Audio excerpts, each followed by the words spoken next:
Қайырлы күн достар, менің каналыма қош келдіңіздер. Бүгін сіздерге үй жағдайында дайын болатын кереметтей пиццаның рецептісімен бөлісетін боламын. Видеоның соңына дейін қараңыздар, лайк басып тіркелуді ұмытпаңыздар.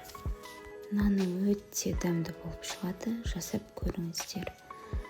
Ең бірінші қамырына жылы су, оның үстіне қант саламыз, оның үстіне бір ас қасық ашытқы салып, барлығын жақсылап араластыратын боламыз.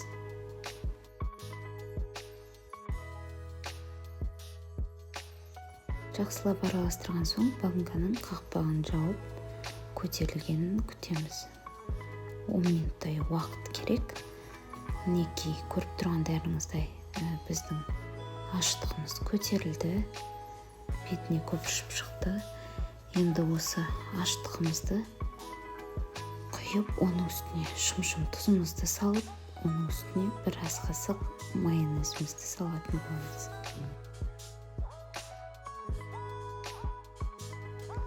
Одан кейін 2 ас қасық сұйық майымызды құйып, жақсылап араластырамыз.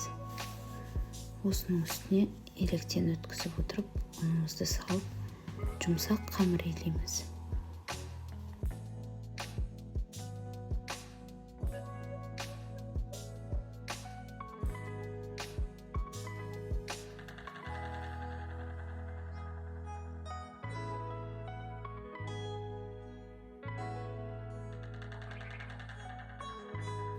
Қамырымыздың сыртына май жағып, көтерілуге қоямыз. Енді мен салмасын барлығын дайындап алдым. Біздің қамырымыз 2 есе болып көтерілді. Енді осы қамырымызды алып, противеннің ішін майлап, осы противенге жайғастыратын боламыз.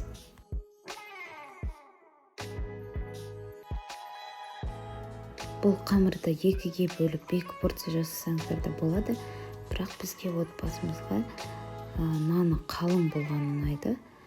Бұл енді өз қалауларыңызда.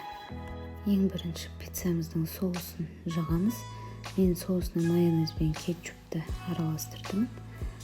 Оның бетіне сырымызды саламыз. Оның бетіне колбасамызды, помидорымызды кезек-кезек орналастыру арқылы жайғастырып шығамыз.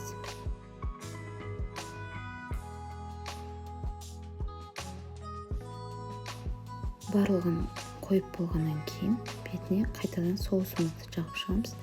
Ол ерекше кереметтей дәм береді.